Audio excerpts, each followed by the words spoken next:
मराठा आरक्षणासाठी मनोज जरांगे पाटील यांच्या नेतृत्वाखाली अंतरवाली सराटी ते मुंबई असा दौरा मागील 4 दिवसापासून सुरू आहे।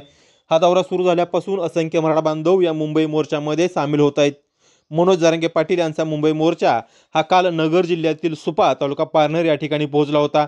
या दौऱ्याच्या वेळी पंढरपूर तालुक्यातील चळे येथील शिवाजी दत्तात्रय मोरे या युवकाने दंडवत घालत मनोज जरांगे पाटील यांची भेट घेतली व या मुंबई मोर्चामध्ये सामील झालाय।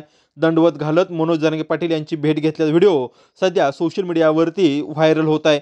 मराठा आरक्षणासाठी ही आरपारची लढाई मानली जात असून 26 जानेवारीपासून मुंबई येथील आझाद मैदानावरती मनोज जरांगे पाटील यांच्या नेतृत्वाखाली मराठा आरक्षणासाठी उपोषण केले जाणार आहे।